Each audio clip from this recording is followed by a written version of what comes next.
Welcome back to another story on Infidelity Tales Lab.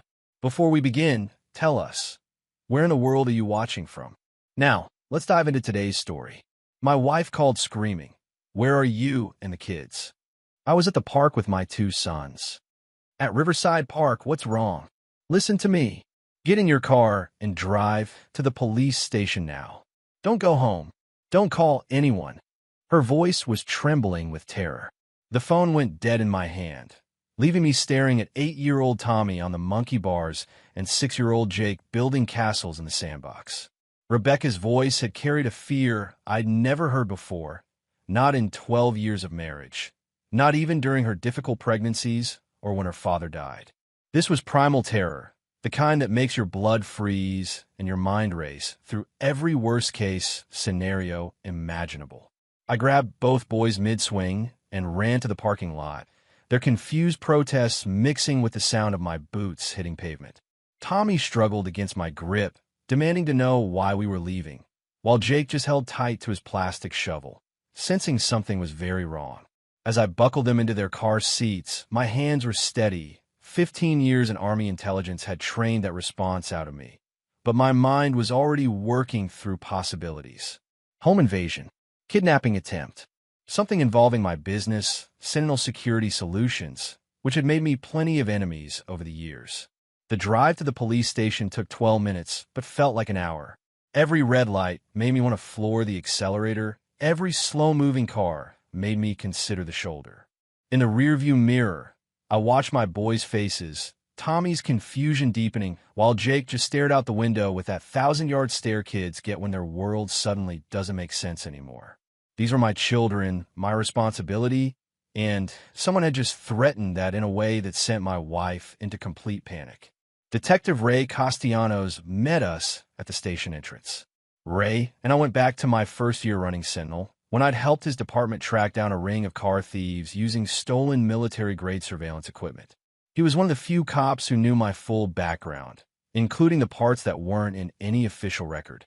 "Mike, what's going on?" Ray asked, leading us to a quiet conference room.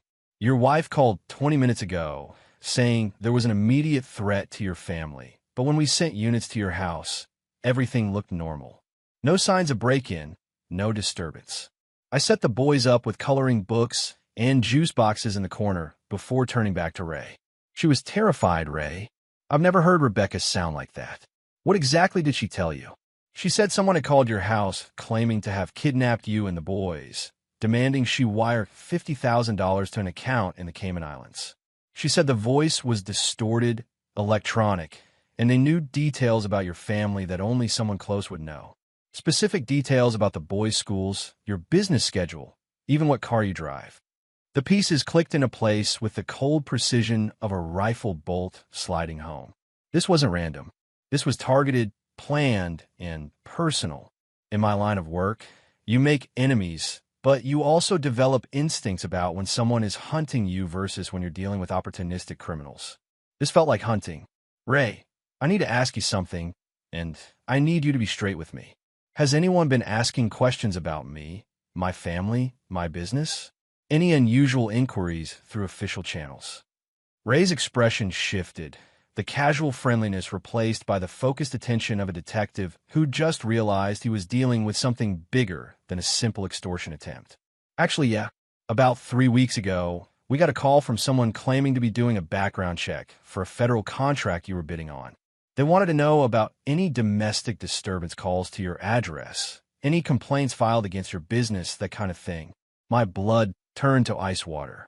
I hadn't bid on any federal contracts in 6 months, and the ones I had pursued didn't require law enforcement background checks. Someone had been fishing for information about me, looking for weaknesses, vulnerabilities, ammunition. "Did you give them anything?" "Nothing to give. You've never had so much as a noise complaint, Mike. Your record's cleaner than most cops I know. But the thing is, they asked specifically about domestic violence reports. Not general complaints, not business disputes. Domestic violence." The conference room suddenly felt too small, the fluorescent lights too bright. Someone was building a case against me, creating a narrative, and they were being very specific about what kind of narrative they wanted to create. In my experience, People only focused on domestic violence allegations when they were planning to use them as a weapon. "I need to call Rebecca," I said, pulling out my phone. She answered on the first ring. "Mike, are you at the station? Are the boys safe?" "We're all fine, Becca. But I need you to think carefully. This call you got about us being kidnapped. Can you remember anything specific about the voice? Any background noise?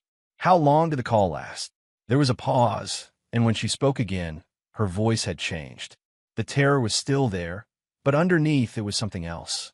Something that made my chest tighten with a suspicion I didn't want to acknowledge. It was maybe 2 minutes. The voice was definitely electronic, like one of those voice changers you see in movies. They said they had you and the boys, that they'd been watching our house for weeks, that they knew you'd left with Tommy and Jake at exactly 2:15 for Riverside Park. "Becca, nobody's been watching our house. I would have noticed. And the only person who knew we were going to Riverside Park today was you." Another pause. Longer this time. "Mike, what are you saying?" "I'm saying that whoever called you knew things they shouldn't have known unless they were very close to our family. And I'm saying that someone's been asking questions about me for weeks, specifically about domestic violence. That's not a coincidence." I could hear her breathing on the other end of the line, quick and shallow. "You think someone we know is involved in this?" "I think someone we know is this." The silence stretched between us like a gulf opening in the earth. In that silence, I realized that my marriage, my family, my entire life might be built on a foundation that was about to crumble. But I also realized something else. If someone thought they could use my wife and children as weapons against me, they had severely underestimated exactly who they were dealing with. "Rebecca, I want you to stay at your sister's house tonight. Pack bags for a few days.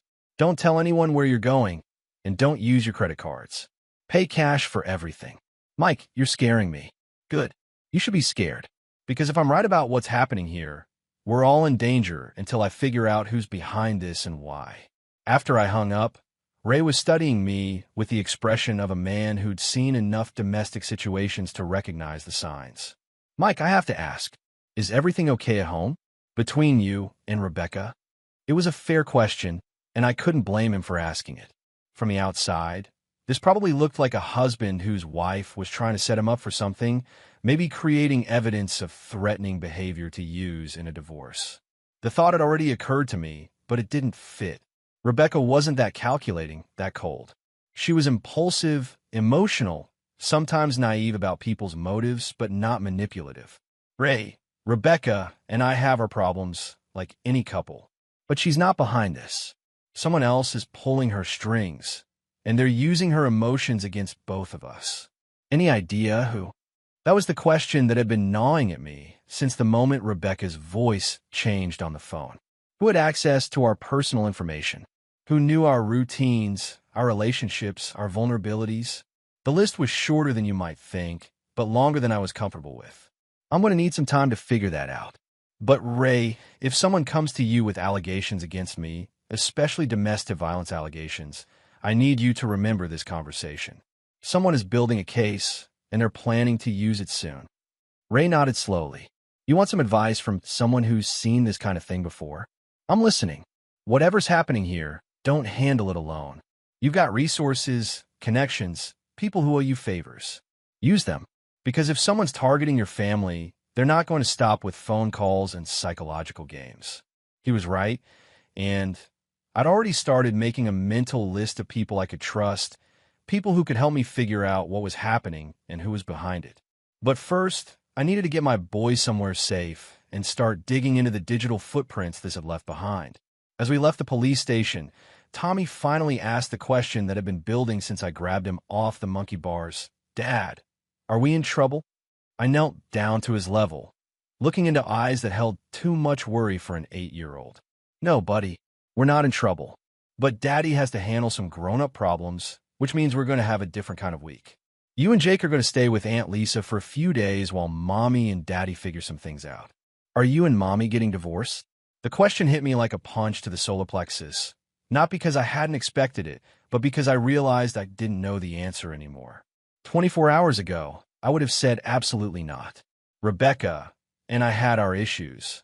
I worked too much, she felt isolated sometimes, We'd grown apart in small ways that seemed manageable, but nothing that felt terminal. Now, sitting in a police station parking lot after someone had used my wife's emotions to manipulate both of us, I wasn't sure what was real anymore. I don't know, Tommy, but no matter what happens between Mommy and Daddy, you and Jake are the most important things in the world to us. That will never change. It was the most honest answer I could give him, and probably the most honest I'd been with myself in months. The drive to Lisa's house gave me time to think, to start putting together a timeline of events that might have led to this moment. Rebecca's sister lived in a gated community in the suburbs, the kind of place where security cameras covered every entrance and the homeowners association employed off-duty cops to patrol at night. If someone was targeting my family, Lisa's house was as safe as anywhere short of a military base.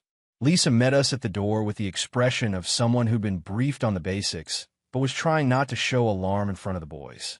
She was Rebecca's older sister, a divorce attorney who'd never particularly liked me, but had always been civil for the sake of family harmony. Today, she looked at me with the calculating gaze of someone trying to determine if I was the threat or the solution. "The boys can stay as long as needed," she said, ushering Tommy and Jake toward the living room where her own kids were watching cartoons. "But Mike, I need to know what's really going on here."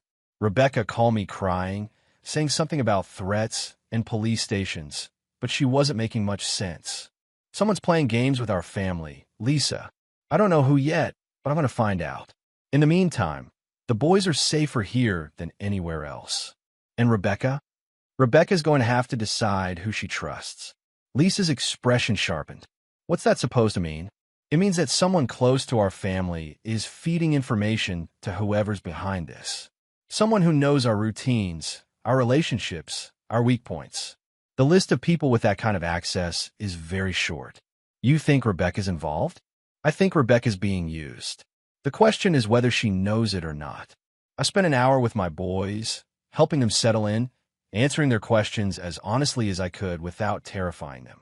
They were resilient kids, adaptable in the way children have to be when their parents' world suddenly becomes complicated. But I could see the uncertainty in their eyes, the way they kept looking toward the door, as if expecting me to disappear again. When I finally left Lisa's house, the sun was setting, painting the suburban streets in shades of gold and red that would have been beautiful under different circumstances. Now, they just reminded me that I was running out of daylight, and whoever had started this game had a significant head start. My phone buzzed with a text from Rebecca at Sarah's house. "Boys okay? Need to talk." Sarah, Rebecca's best friend since college, maid of honor at our wedding, godmother to Tommy. If Rebecca was confiding in anyone about problems in our marriage, it would be Sarah. And if someone wanted inside information about our relationship, Sarah would be a prime target. I typed back, "Boys safe. We'll talk tomorrow. Don't discuss this with anyone else." Her response came immediately. "Too late.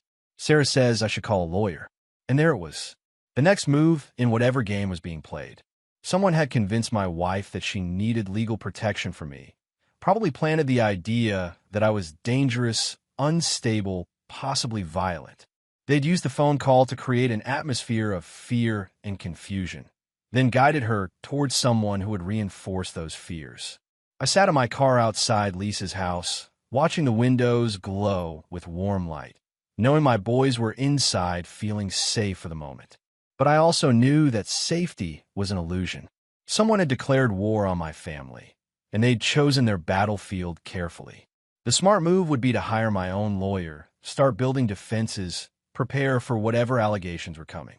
But I learned a long time ago that the best defense isn't always defensive. Sometimes, you have to identify your enemy and eliminate the threat before they can use their weapons against you. I started the engine and headed home, not because it was safe, but because I needed to see what they'd left behind. In my experience, people who plan elaborate psychological operations always leave traces, always get overconfident about their own cleverness. The house was dark when I pulled into the driveway, but I could see my neighbor Jim working in his garage across the street. Jim was a retired Marine, the kind of guy who noticed everything and remembered details. If anyone had been watching my house, he would have seen them. "Evening, Mike," Jim called out as I walked toward my front door. Everything okay? Saw some commotion earlier, police cars and such. Just a precautionary thing, Jim. Hey, you haven't noticed anyone hanging around the neighborhood lately, have you? Anyone who doesn't belong. Jim wiped his hands on a rag, his expression becoming more serious. Funny you should ask. There's been a blue sedan parked on Cedar Street for the past 3 weeks. Different times of day, never the same spot twice. Driver always has a newspaper or phone, trying to look casual, but I've been watching neighborhoods long enough to spot surveillance when I see it. Cedar Street ran parallel to our street, with clear sight lines to our house from several positions. Perfect for long-term observation without being obvious to anyone who wasn't specifically looking for it. You get a look at the driver? Middle-aged guy, maybe 45, 50. Average build, baseball cap pulled low. But Mike, the thing that caught my attention was the camera. Long lens, professional setup. This wasn't some private investigator taking pictures of a cheating spouse. This was serious surveillance. Professional surveillance meant professional money, which meant this wasn't personal revenge or opportunistic crime. Someone with resources had been studying my family for weeks, building profiles, looking for vulnerabilities. Inside the house, I moved through rooms that felt different somehow, as if the very air had been poisoned by deception. Everything looked normal. Rebecca's coffee cup still on the kitchen counter, the boys' toys scattered across the living room floor, yesterday's mail stacked on the dining room table. But normalcy was just another illusion now. I went to my home office, a converted bedroom where I kept the more sensitive equipment for my business.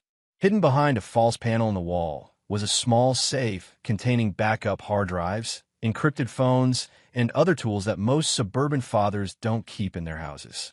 Tools from my previous life, when I'd worked in places where trust was a luxury and paranoia was a survival skill. The safe was untouched, but that didn't mean much. Professional surveillance teams don't need to break into your house when they can gather intelligence from a dozen other sources. They map your digital life, your social connections, your financial transactions. They build a complete picture of who you are and what matters to you. Then they find ways to use that information as a weapon. I powered up one of the encrypted phones and dialed a number I hadn't called in 5 years. Marcus here. Marcus Chun was the kind of man whose business card simply said consultant, but whose actual services range from corporate security to industrial espionage to darker specialties that I'd never asked about directly. We'd worked together during my last year in the Army, and he'd offer me a job when I decided to go civilian. I turned him down to start my own company, but we'd maintained a professional relationship that occasionally involved trading favors. Marcus, it's Mike Sullivan. I need a consultation. Mike, been a while. What's the situation? I gave him the bare details, the surveillance, the psychological manipulation, the targeting of my family. Marcus listened without interruption, asking only a few specific questions about timelines and technical details. Sounds like someone's running a long-term destabilization operation against you, he said when I finished. Professional grade, well-funded, probably multiple phases. The question is why? You piss off any major players recently? Take on any contracts that might have stepped on the wrong toes? Nothing that should have generated this level of response. My business is mostly corporate security, some private investigation work. I haven't worked government contracts in years. What about personal? Anyone from your past who might have the resources and motivation for something like this? That was the question I'd been avoiding because the answer was complicated. My military service had involved operations that created enemies, some of whom had long memories and patient dispositions. But most of those enemies were dead, in prison, or had moved on to other concerns. I'll need some time to think about that. But Marcus, I need 2 things from you right now. First, I need a complete electronic sweep of my house, my cars, my office. If they've been watching me for weeks, they might have planted devices. Done. I can have a team there in 2 hours. Second, I need deep background checks on 3 people. My wife, Rebecca, her friend, Sarah Martinez, and I paused, hating what I was about to say, but knowing it was necessary. Anyone Rebecca's been spending time with recently who I might not know about. You think your wife's involved? I think my wife's being manipulated by someone she trusts. And I think that someone has been feeding information to whoever's behind this operation. Mike, I have to ask this. Any chance your wife's having an affair? The question hung in the air like smoke from a gun barrel. It was the possibility I'd been circling around all day, the explanation that made too much sense to ignore but was too painful to confront directly. It's possible, I admitted. She's been distant lately, working late, new routines I'm not part of. I thought it was just the normal drift that happens in long marriages. But if she's involved with someone else, that someone might have their own agenda. They get close to her, gather intelligence about your family, your business, your vulnerabilities. Then they use that information to destroy your life and clear the field for themselves. It was a classic operation, the kind of thing I'd seen deployed against targets in hostile territories. Get close to someone the target trusts, exploit that relationship to gather intelligence, then use the intelligence to neutralize the target. Simple, effective, and devastating when executed properly. Marcus, if that's what's happening here, I need to know everything. Financial records, communication logs, travel patterns, associates. I need to know who she's been talking to, where she's been going, and what she's been telling them. I can get you that information, but Mike, you need to be prepared for what you might find. If your wife's been living a double life, the evidence is going to be brutal. And if her new boyfriend's the kind of guy who runs psychological operations against families, he's not going to go quietly when you expose him. Then I guess we're going to find out just how quietly I operate. After I hung up with Marcus, I sat in my office surrounded by the artifacts of a life that might be completely fictional. Wedding photos, family vacations, anniversary cards from a wife who might have been planning my destruction while smiling at me across the breakfast table. The possibility that Rebecca was betraying me felt like a physical wound, a constant ache in my chest that threatened to overwhelm rational thought. But I've been trained to compartmentalize emotions, to function under extreme stress, to make life-and-death decisions while people I cared about were in danger. That training was the only thing keeping me functional now. My phone buzzed with another text from Rebecca. Sarah thinks you might be having some kind of breakdown. She says the way you talked to me earlier sounded paranoid, dangerous. Maybe you should talk to someone. And there it was, the narrative being built around me. First, I was a potential domestic abuser. Now, I was having a mental breakdown, becoming paranoid and dangerous. Soon, there would probably be evidence to support both allegations. Carefully crafted evidence that would stand up to casual scrutiny. I typed back, "I'm fine, Becca, but I think Sarah's giving you bad advice. We should talk tomorrow, just the two of us." Her response was immediate. "Sarah says I shouldn't be alone with you until this gets sorted out. She says if you're really innocent, you won't mind proving it through proper channels." Proper channels. Legal channels. Channels that would involve lawyers and judges and court proceedings that could drag on for months, while whoever was behind this consolidated their gains and prepared their next phase of attack. I turned off the phone and sat in the growing darkness, listening to the house settle around me. Somewhere out there, my enemy was probably celebrating the success of the first phase of their operation. They'd successfully isolated me from my wife, created suspicion and fear where there had been trust and love, and started the process of painting me as the villain in my own life. They thought they understood who they were dealing with. They thought I was just another suburban husband who would crumble under psychological pressure, who would fight defensively and lose ground with every move. They were about to learn how wrong they were. Marcus's team arrived at midnight, 3 technicians with equipment that looked like it belonged in a spy movie. They swept every room, every piece of electronics, every potential hiding place for surveillance devices. What they found confirmed my worst suspicions. 7 bugs total. Marcus reported, laying the tiny devices on my kitchen table like evidence in a murder trial. Audio only, but high quality. Long-range transmitters, probably monitored from within a half-mile radius. Professional installation, probably done over multiple visits. I picked up one of the devices, smaller than a dime, admiring the craftsmanship despite my fury. How long have they been in place? Based on the dust patterns and adhesive degradation, I'd say 3 to 4 weeks. Whoever did this had extensive access to your house and plenty of time to work. 3 to 4 weeks. That meant they'd been listening to my conversations with Rebecca with my children, with clients and friends. They'd heard every argument, every intimate moment, every casual comment that might be useful for building their psychological profile. There's something else, Marcus continued, holding up a small device I didn't recognize. This was behind your bedroom mirror. Video transmitter, motion activated. High definition, night vision capable. The implications hit me like a physical blow. They've been watching Rebecca and me in our most private moments, recording footage that could be edited and manipulated to support whatever narrative they were building. Marcus, I need those devices analyzed. I want to know who manufactured them, where they were purchased, and how they're being monitored. And I want it done quietly, already in motion. But Mike, there's something you need to see. He handed me a tablet displaying a complex network diagram, with my house at the center and lines extending to various points around the neighborhood. This is the surveillance network they've built around you. The blue sedan your neighbor noticed is just one component. They've got fixed observation posts here, here, and here. He pointed to locations on the map. Rotating vehicle surveillance, probably 3 teams working 8-hour shifts. Electronic monitoring of your phones, your computers, your credit cards. They've got you under the kind of coverage usually reserved for high-value targets in active war zones.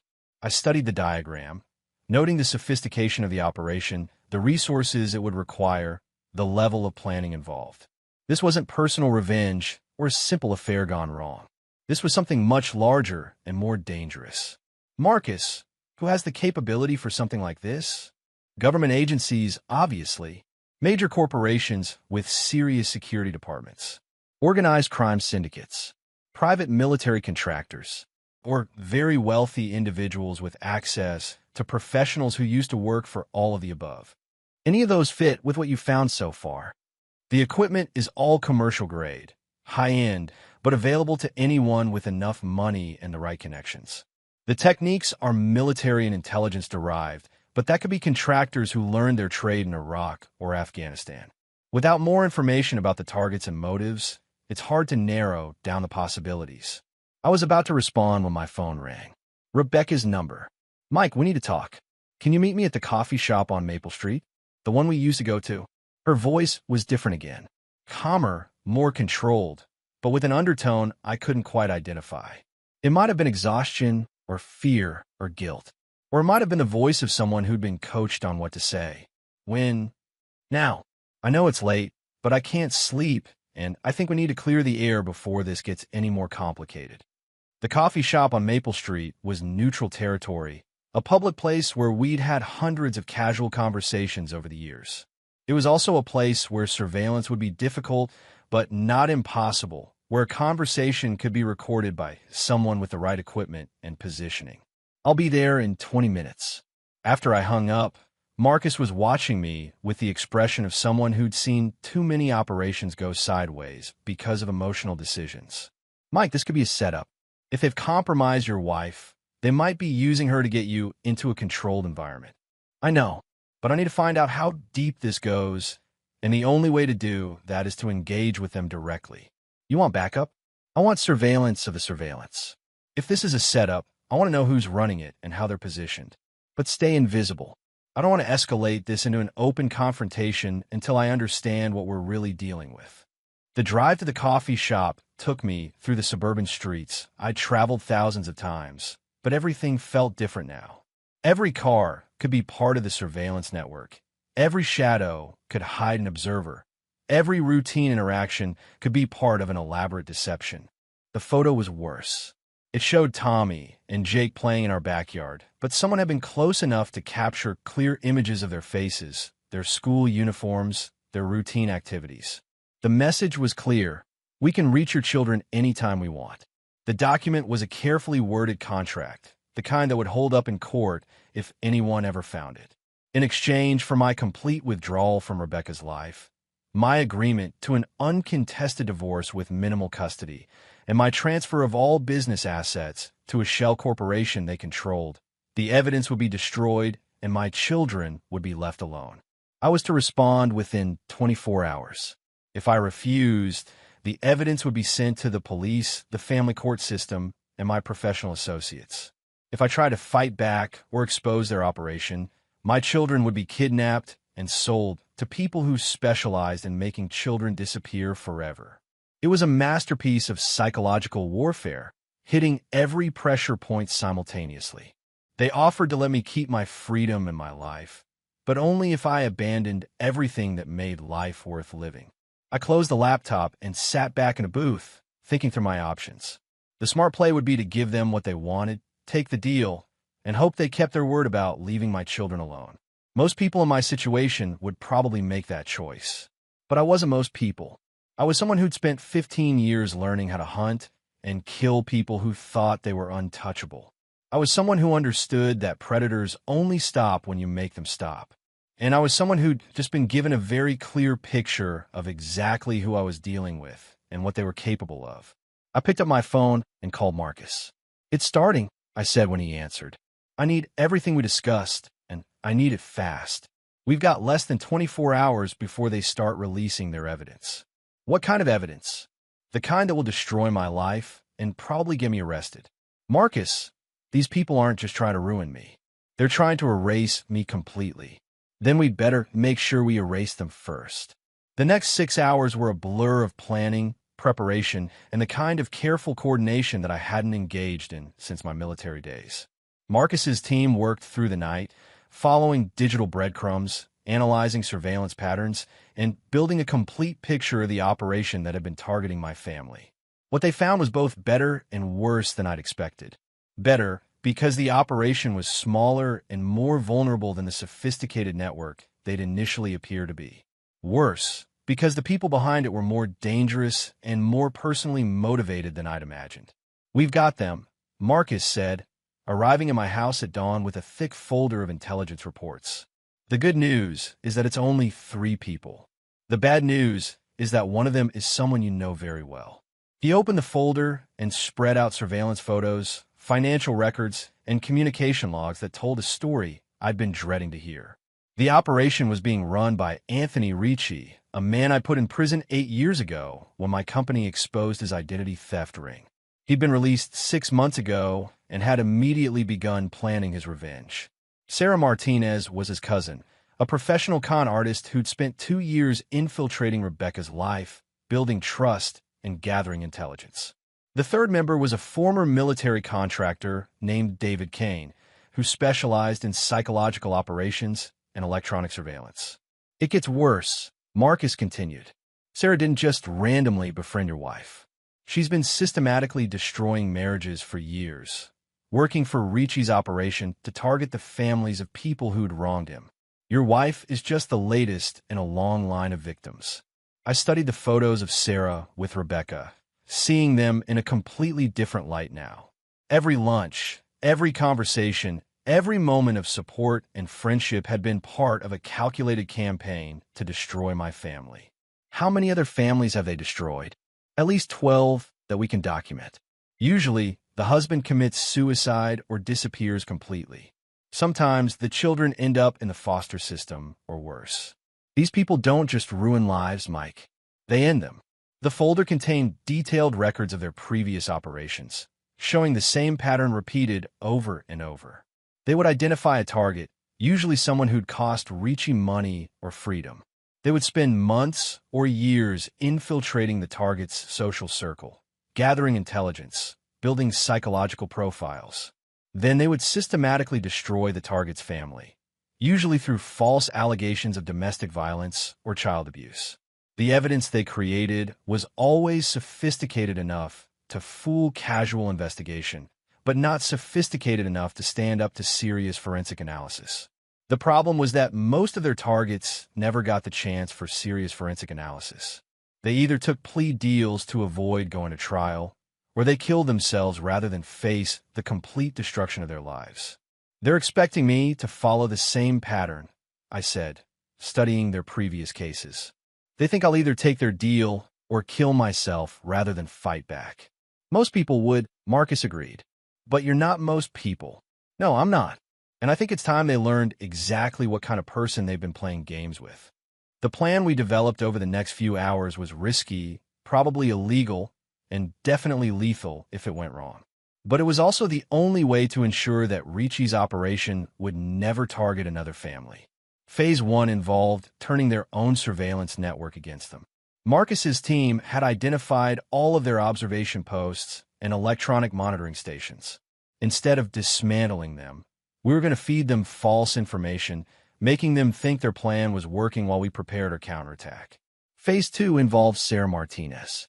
She was the weak link in their operation, the one who'd formed a genuine emotional connection with her target. Rebecca might not know Sarah's true identity, but she trusted her completely. That trust was going to be Sarah's downfall. Phase 3 was the part that would require all of my training and most of my luck. I was going to walk into their trap, let them think they'd won, and then systematically destroy all three of them in a way that would ensure they never threatened another family. The coffee shop was nearly empty at 11:30 on a Tuesday night. Just a few college students studying for exams and a homeless man nursing a cup of coffee by the window.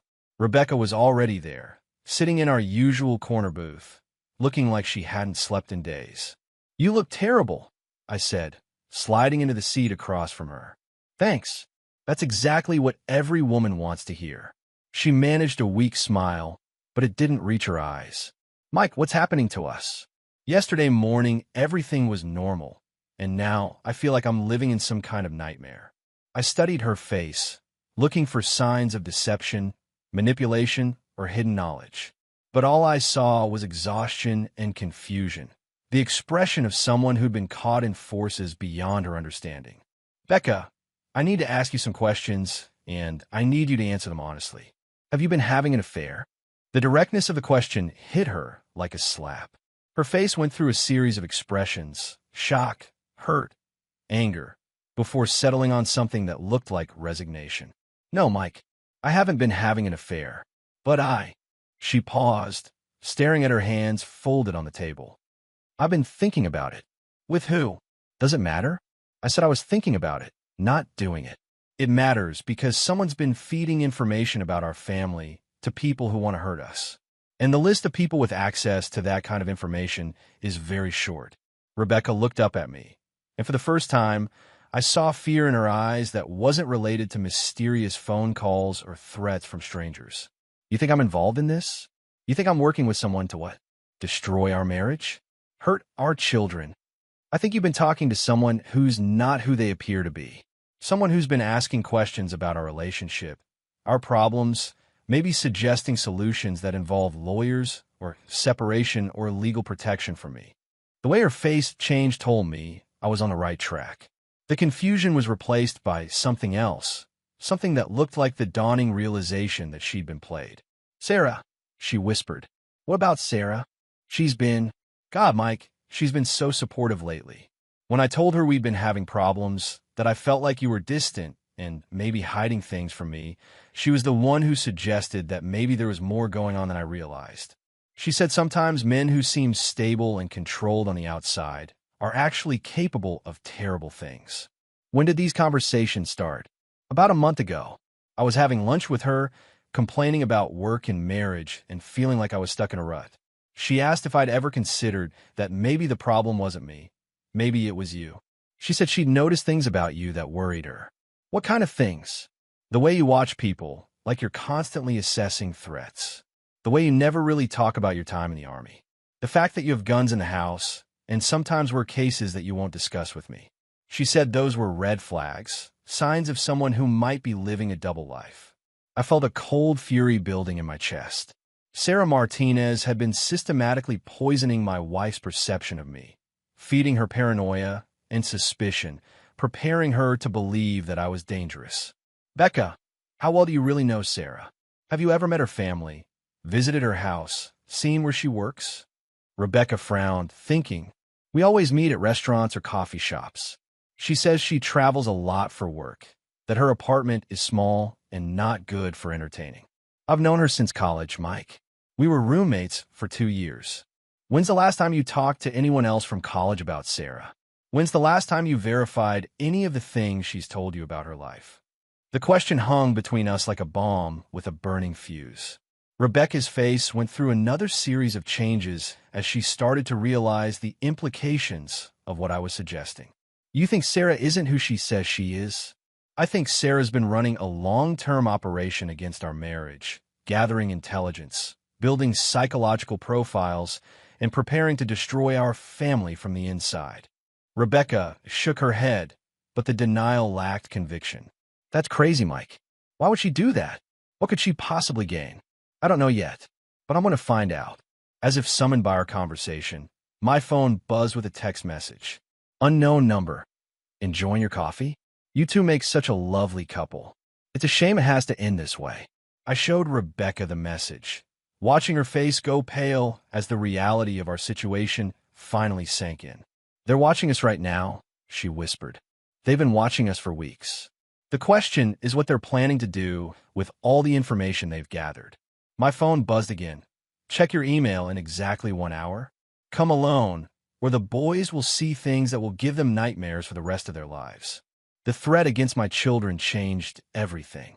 This was no longer about my marriage or my business or my reputation. This was about protecting Tommy and Jake from whatever twisted game was being played around them. Rebecca, I need you to go to Lisa's house right now. Don't stop anywhere. Don't call anyone. Don't use your credit cards.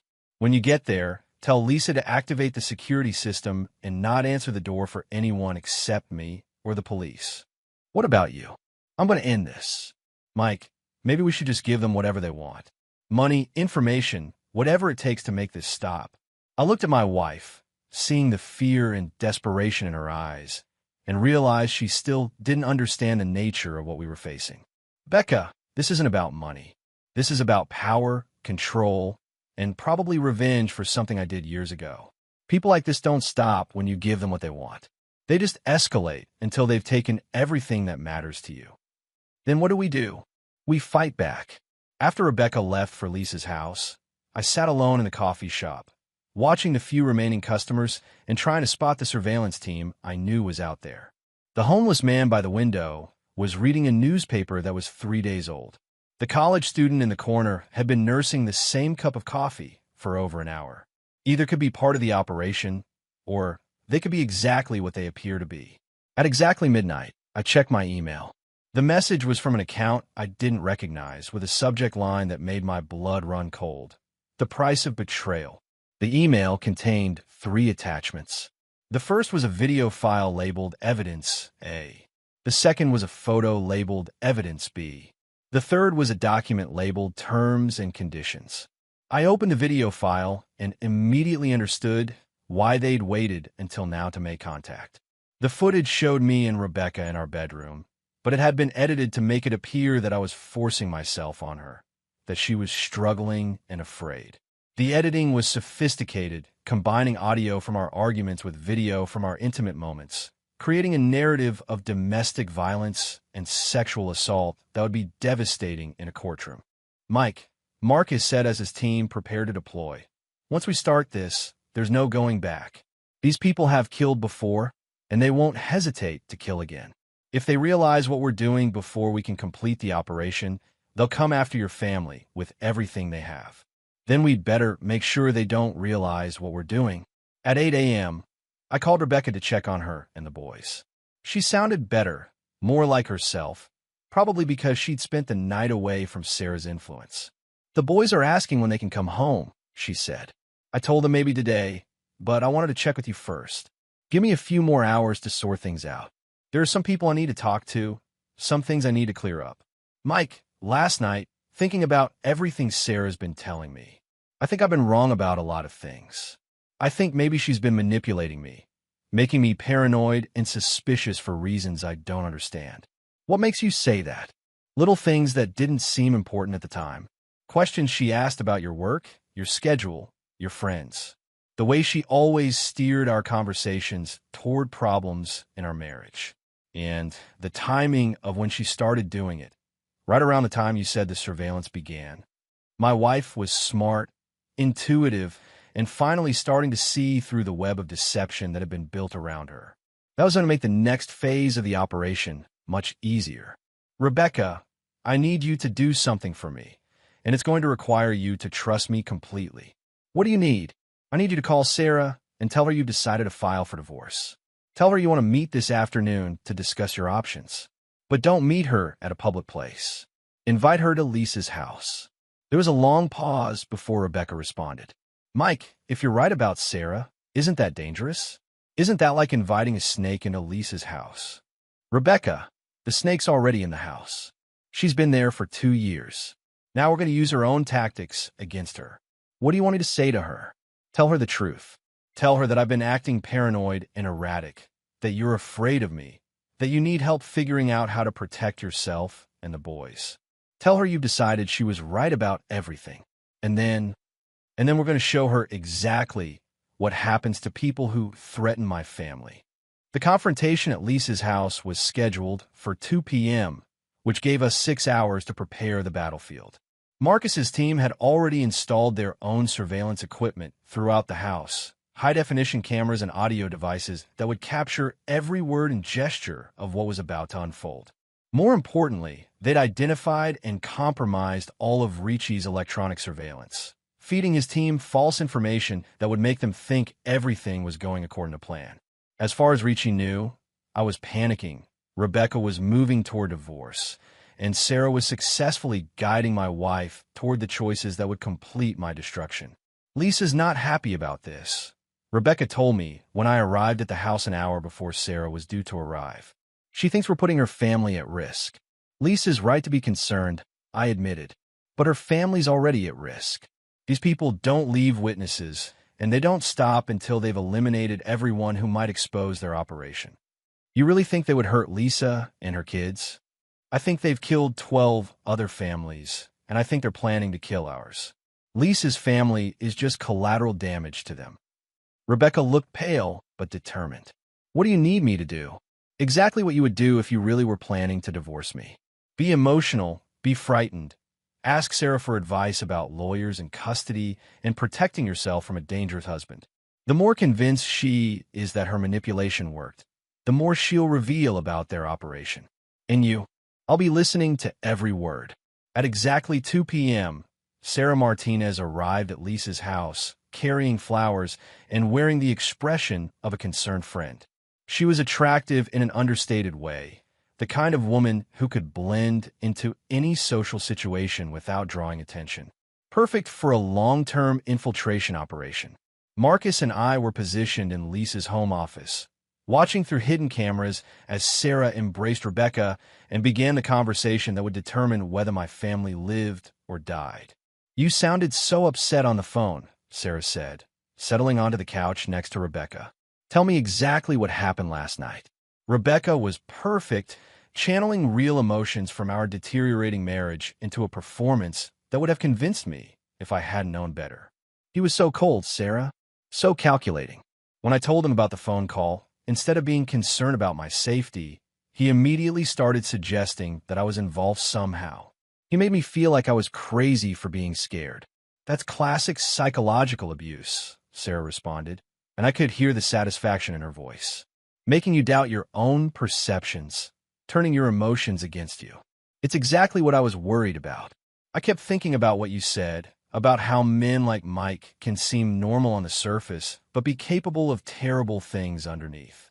Last night, I saw that side of him for the first time, and it terrified me. Sarah leaned forward, her expression becoming more intense. Rebecca, I need to ask you something, and I need you to be completely honest. Has Mike ever hurt you physically? Ever pushed you, grabbed you, anything that made you feel unsafe? Not exactly, Rebecca said, and I could see her struggling with the implications of what she was being asked to say. But there have been times when he gets angry, when I can see him controlling himself, like he wants to do something but stops himself. That's the restraint of someone who knows they're capable of violence, Sarah said. Rebecca, I think you and the boys are in serious danger. I think Mike's been hiding his true nature for years, and now that he feels threatened, that mask is starting to slip. Marcus and I exchanged glances. Sarah was building the same narrative they'd used on their previous victims, painting me as a man on the verge of explosive violence. What should I do? Rebecca asked, and the desperation in her voice was completely genuine. First, you need to document everything. Every threat, every moment when he makes you feel unsafe, every time he tries to isolate you from your support system. Second, you need to file for a restraining order immediately. Don't wait for him to escalate. What about the boys? Emergency custody. We'll petition the court to give you temporary full custody based on the documented threats and your legitimate fear for their safety. I watched Sarah's face as she outlined the plan, seeing the cold calculation behind her mask of concern. This wasn't friendship or genuine care for Rebecca's welfare. This was a predator guiding her prey toward destruction. Sarah, Rebecca said, how do you know so much about this? About restraining orders and custody proceedings? For just a moment, Sarah's mask slipped, and I saw something else underneath. Something harder and more dangerous. I've been through this myself, Sarah said. My ex-husband was similar to Mike. Controlling, potentially violent, good at hiding his true nature from everyone except me. I had to learn how to protect myself and my daughter. It was a lie, of course. Sarah had never been married, had no children, and her expertise came from years of helping to destroy other families. But it was a believable lie, the kind that would make Rebecca trust her even more completely. What happened to your ex-husband? Rebecca asked. Sarah's smile was cold and satisfied. He killed himself rather than face the consequences of his actions. Sometimes, that's the only way men like that can handle losing control. The implication was clear. Sarah was telling Rebecca that I would probably kill myself when faced with the destruction of my life, and she was presenting that outcome as a positive resolution to the problem. That's when I decided Sarah Martinez was going to die today. I signaled to Marcus and moved toward the living room, timing my entrance for maximum psychological impact. Sarah was leaning close to Rebecca, probably about to reveal more details of their plan when I walked through the door. Hello, Sarah, I said, closing the door behind me and engaging the deadbolt. We need to talk. Sarah's reaction was immediate and telling. Instead of surprise or confusion, her hand moved toward her purse, and her eyes started scanning the room for exits. These were the responses of someone who'd been expecting trouble and was prepared for violence. Mike, Rebecca said, starting to stand. I thought you were going to wait until... Sit down, Rebecca, I said, keeping my eyes on Sarah. Sarah and I have some things to discuss about her relationship with our family. Sarah's hand had stopped moving toward her purse, but I could see her calculating options, trying to decide whether she could reach whatever weapon she was carrying before I could stop her. I don't know what you think is happening here, Sarah said, her voice taking on a different quality, harder and more controlled than the concerned friend persona she'd been maintaining. But I think you need to leave. Rebecca called me because she was afraid of you, and your behavior right now is confirming her fears. Rebecca called you because you've been manipulating her for 2 years, feeding her paranoia and suspicion, gathering intelligence about our family for your cousin Anthony Ricci. The name hit Sarah like a physical blow. Her carefully maintained mask shattered completely, revealing the cold predator underneath. I don't know what you're talking about, she said, but her body language had changed completely. She was no longer playing the concerned friend. She was assessing threats and preparing for violence. Rebecca, I said, still watching Sarah, would you like to know who your best friend really is? Her real name is Sarah Ricci. She's never been married. She has no children, and she spent the last 2 years destroying our marriage as part of an elaborate revenge scheme. Rebecca looked back and forth between us, confusion and dawning horror warring on her face. Sarah, is that true? Sarah's laugh was bitter and contemptuous. Does it matter? Everything I told you about your husband is still true. He's still a controlling, potentially violent man who's been lying to you for years. The only person who's been lying is you, I said. For 2 years, you've been poisoning Rebecca's mind, gathering information about our family, and preparing to destroy our lives. And it worked, Sarah said, abandoning all pretense now. Your wife doesn't trust you anymore. Your children are afraid of you. Your business reputation is about to be destroyed by evidence that will convince everyone that you're a domestic abuser and a sexual predator. Rebecca gasped, but I kept my focus on Sarah. Evidence that you manufactured using surveillance equipment you placed in our house. Evidence that will stand up in court and destroy your life, Sarah confirmed.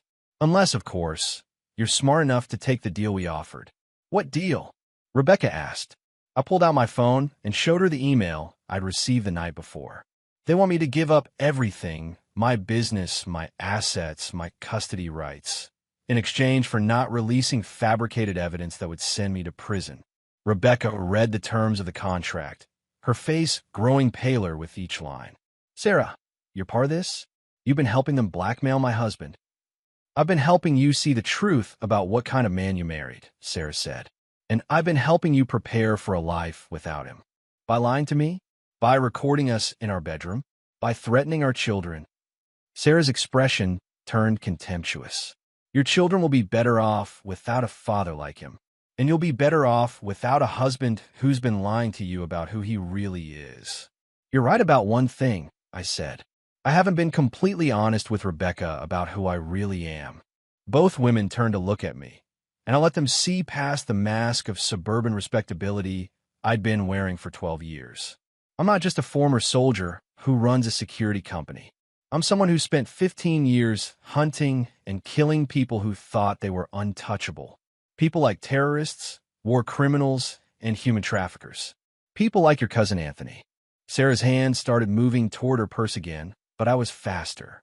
I crossed the distance between us in 2 steps and pinned her wrist to the couch before she could reach whatever weapon she was carrying. People like you, I continued, feeling her pulse racing under my grip. People who prey on families, who destroy children's lives for money, who think they can threaten my wife and sons without consequences. Mike, Rebecca said, her voice shaking. What are you doing? I'm ending this, I said, maintaining my grip on Sarah's wrist while I pulled her purse away and dumped its contents on a coffee table. Along with the usual items you'd expect to find in a woman's purse, there was a 9mm pistol, a syringe filled with clear liquid, and a cell phone that immediately started ringing. That'll be Anthony, I said, looking at the caller ID. Probably wondering why you haven't checked in. Sarah glared at me with pure hatred. You have no idea what you're dealing with. Anthony's not going to let this go. If you hurt me, he'll hunt down your family and make them suffer in ways you can't imagine. Anthony's already dead, I said matter-of-factly. The statement hung in the air like smoke from a gun barrel. Rebecca stared at me in shock, while Sarah's face went through a range of emotions before settling on disbelief. You're lying, Sarah said. I picked up her phone and answered the call, putting it on speaker. Sarah? Sarah, are you there? The voice was panicked, desperate. Something's wrong. Tony's not answering his phone, and Kane's surveillance post went dark an hour ago. Who is this? I asked. The line went silent for a long moment before a different voice came on, harder and more controlled. This is David Kane. I'm guessing you're Michael Sullivan. That's right. And I'm guessing you're the last member of Anthony Ricci's operation. Where's Tony? Where's Sarah? Anthony's where people like him belong, and Sarah's about to join him. You son of a bitch, Kane said. Do you have any idea what you've done? Do you know what we'll do to your family? You're not going to do anything to my family, I said, because in about 10 minutes, you're going to be just as dead as your partner. I hung up the phone and turned back to Sarah, who was staring at me with the expression of someone who'd finally realized exactly how much trouble she was in. Rebecca, I said, I need you to take the boys and go to your mother's house in Phoenix. Stay there until I call you and tell you it's safe to come home. Mike, what did you do to Anthony? What are you going to do to Sarah? I'm going to make sure they never threaten another family. You can't just kill people, Mike.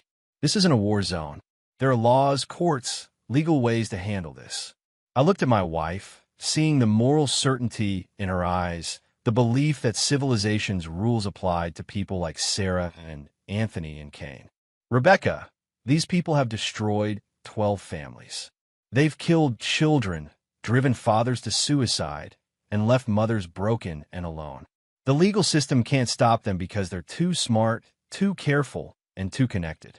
The only way to stop people like this is to make them disappear. That's not who you are, Mike. That's not the man I married.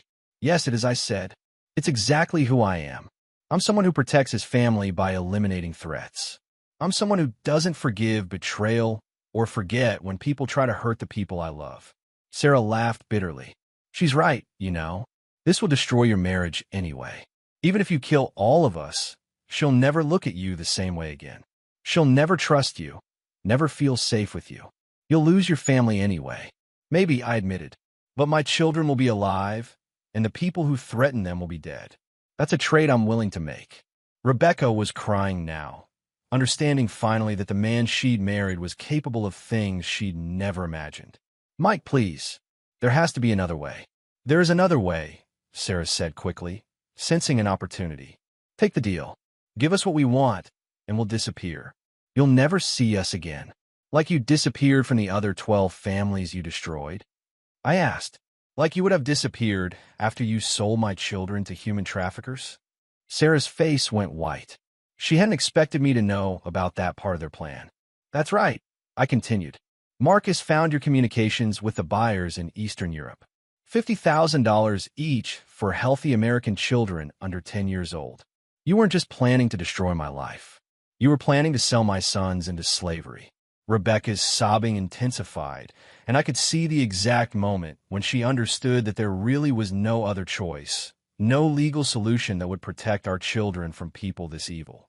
What do you need me to do? She asked quietly. Take the boys to Phoenix. Stay there until this is over. And try not to think too much about what happens next. After Rebecca left with the boys, I was alone with Sarah in Lisa's living room.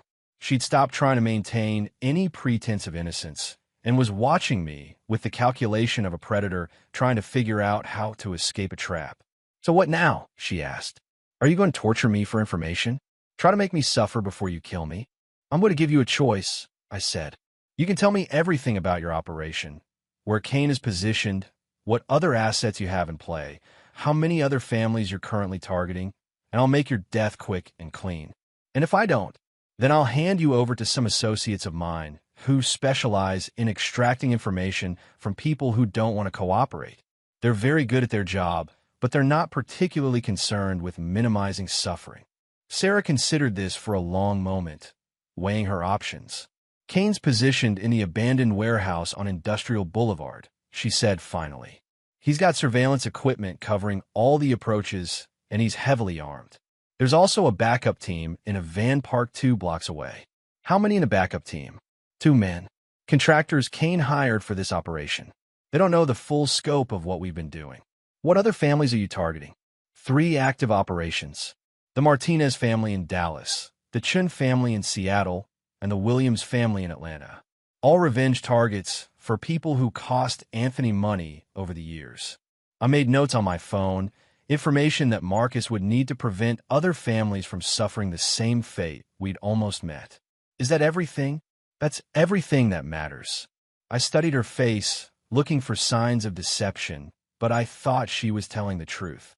She'd given up her partner and her operation to buy herself a few more minutes of life.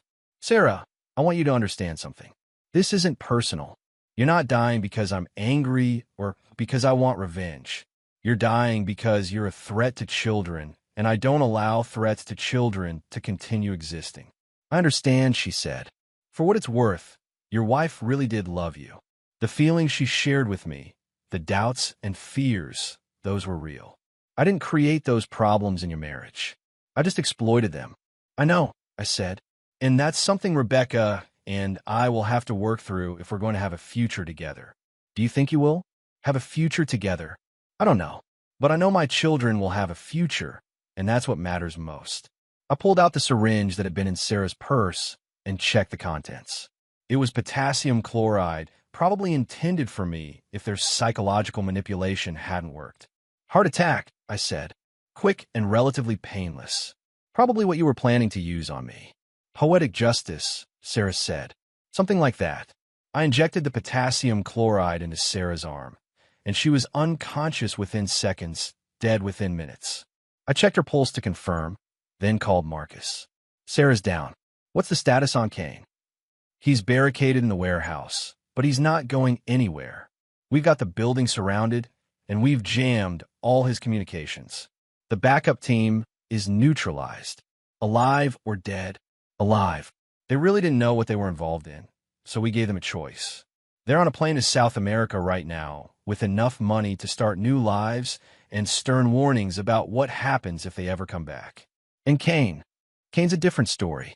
He knows exactly what he's done, and he's not interested in surrender. He's got enough weapons and ammunition to hold out for days.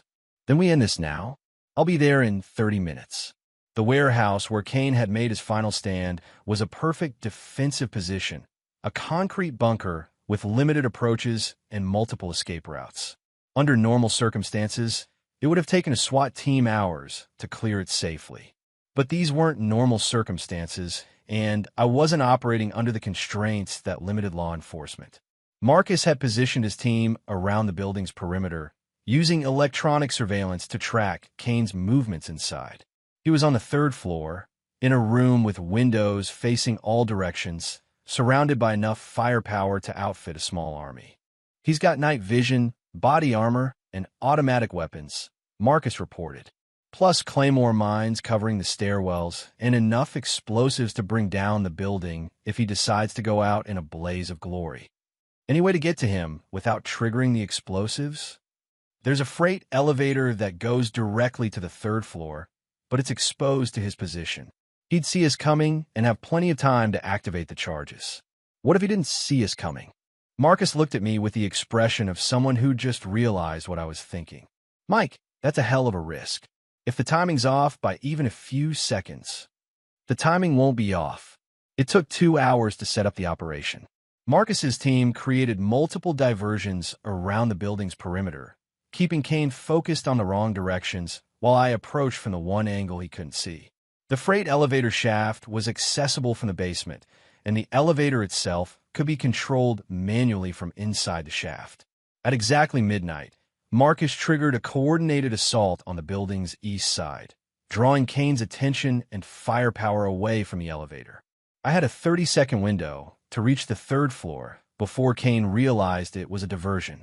The ride up the elevator shaft in complete darkness, listening to gunfire and explosions echoing through the building, was like being transported back to Afghanistan. The same adrenaline, the same focus, the same absolute clarity that comes when your life depends on perfect execution. The elevator stopped 6 inches below the third floor, giving me a clear view of Kane's position. He was exactly where Marcus had predicted, firing an automatic rifle through the east windows, completely focused on the imaginary threat approaching from that direction. I came up through the elevator shaft behind him like a ghost materializing from the darkness. He didn't know I was there until I put the barrel of my pistol against the back of his head. "David Kane," I said. He froze, his fingers still on the trigger of his rifle. "Michael Sullivan. I've been looking forward to meeting you. Turn around." He complied slowly, keeping his hands visible, his rifle pointed at the floor. Up close, he looked like what he was, a professional killer who'd spent too many years in dark places, doing things that had carved the humanity out of his face. "So you're the suburban husband who thinks he's a soldier," Kane said. "Anthony said you'd gotten soft, living your little domestic life, playing house with your wife and kids. Anthony was wrong about a lot of things. Apparently. Where is he, by the way?" "Somewhere you'll be joining him shortly." Kane laughed. "You think killing us solves anything? You think this ends here? There are dozens of operations like ours, hundreds of people like us. We're a symptom, not the disease. Maybe, but you'll never threaten another family. Neither will you, once word gets out about what you've done tonight. You think your wife's going to stick around once she realizes what kind of monster she's been sleeping next to for 12 years. That's between Rebecca and me. Is it? Because I've got video of everything that happened at your sister-in-law's house tonight. Sarah's murder, your confession to killing Anthony, your threats against me. It's all being broadcast live to several very interested parties." I felt a cold certainty settle in my chest.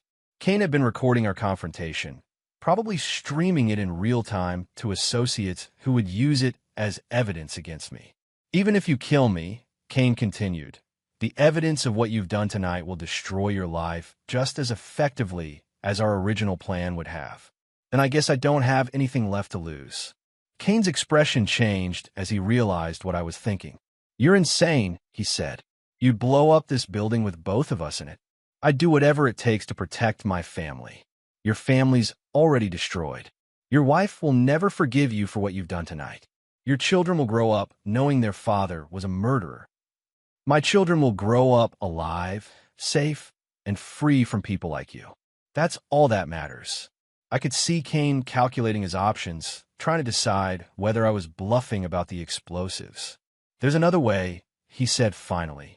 I can make the evidence disappear. All of it. The recordings from tonight, the fabricated evidence we collected over the past month. Everything. Your life goes back to normal, and I disappear. In exchange for my life, and a promise that you'll never come after me again. I pretended to consider the offer while I positioned myself closer to the detonator for the explosives Kane had placed throughout the building. How do I know you'll keep your word? Because I'm a professional, and professionals honor their contracts. You mean like the contract you honored with the 12 families you destroyed? Kane's face hardened.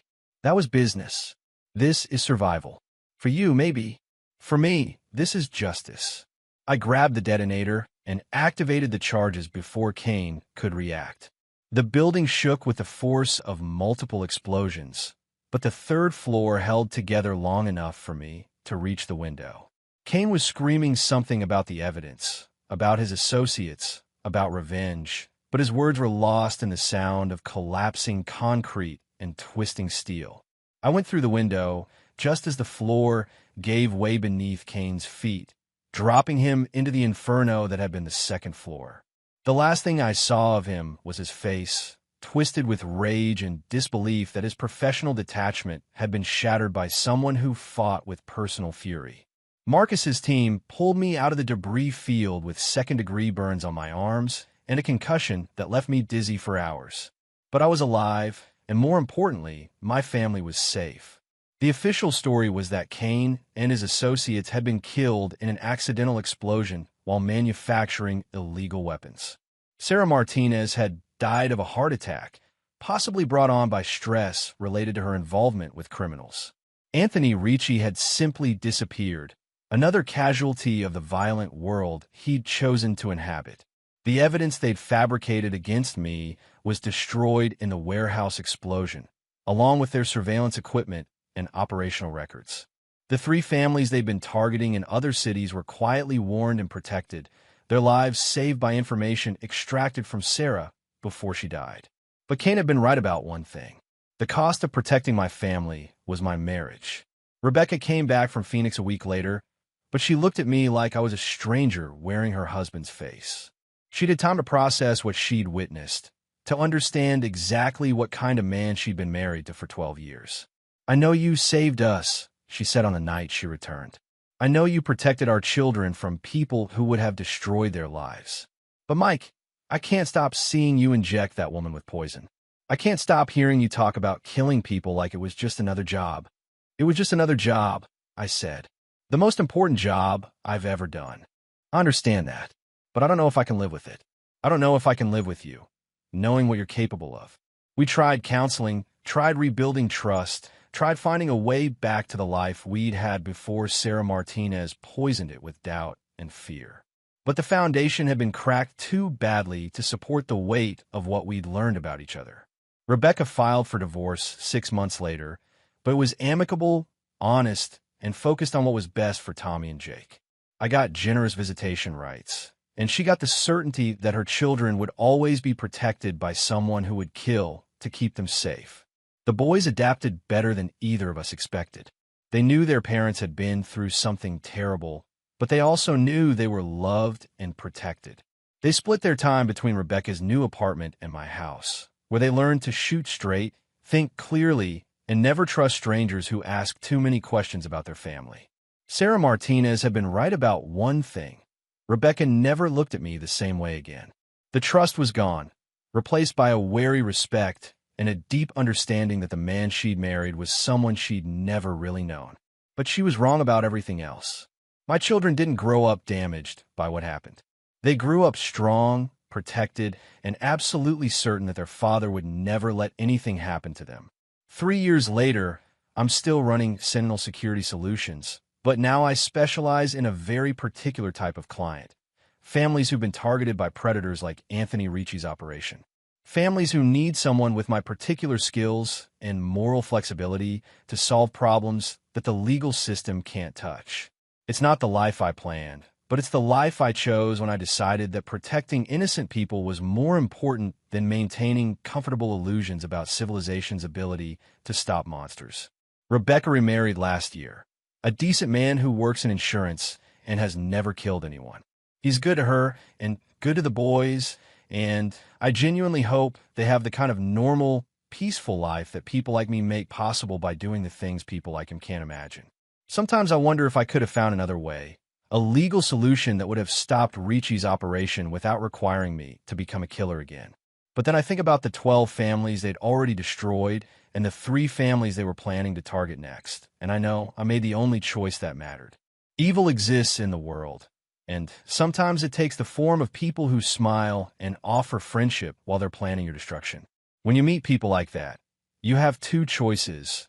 You can trust in systems and institutions and legal processes that move too slowly to save the innocent, or you can become something darker and more dangerous than they are.